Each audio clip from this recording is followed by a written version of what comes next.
Storage, when you're not using them, it is not recommended to store these fully charged. So the first thing I would say is, my advice to you is, when you get these batteries, if you notice when you get them for the first time, you go to charge them, they have like a quarter charge in them.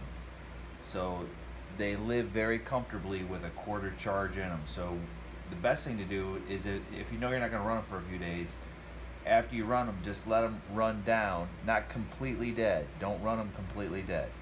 Don't wait until the truck doesn't go anymore. When you start to feel like, if you run these trucks enough, you know when the battery's starting to get tired. Once you feel that battery starting to get tired, that's the best time to pull it out, and to, if you're going to leave it in storage for a while, to leave it in storage for a while with like a quarter charge in it.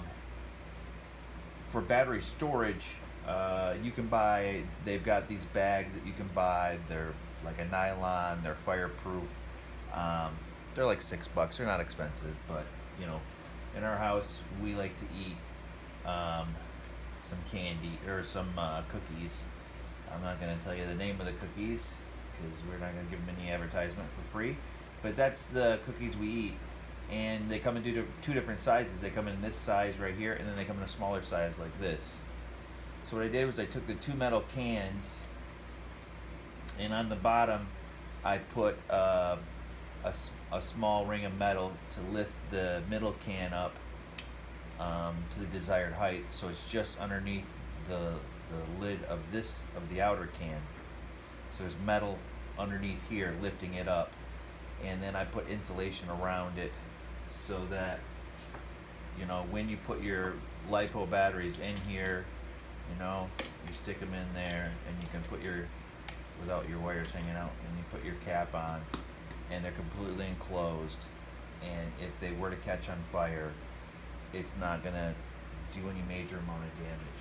Now the other thing that I have is I have this cap that goes on the outside.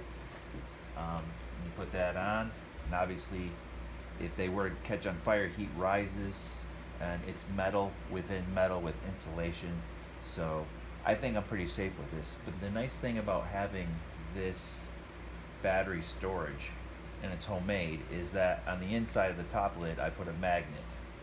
So when I'm working on my trucks, that's my magnet tray. So it's kind of dual purpose. You can buy stuff, or you can just take 15-20 minutes and figure out how to make it yourself, and it might not look like the newest thing that everybody has, but it'll definitely do the job, and in my opinion, this is much more functional. It's a lot more fun building it, and understanding that Lipos need to be safely stored. This is the best way, I think, for the cheap guy to go about storing them safely. Thanks for watching.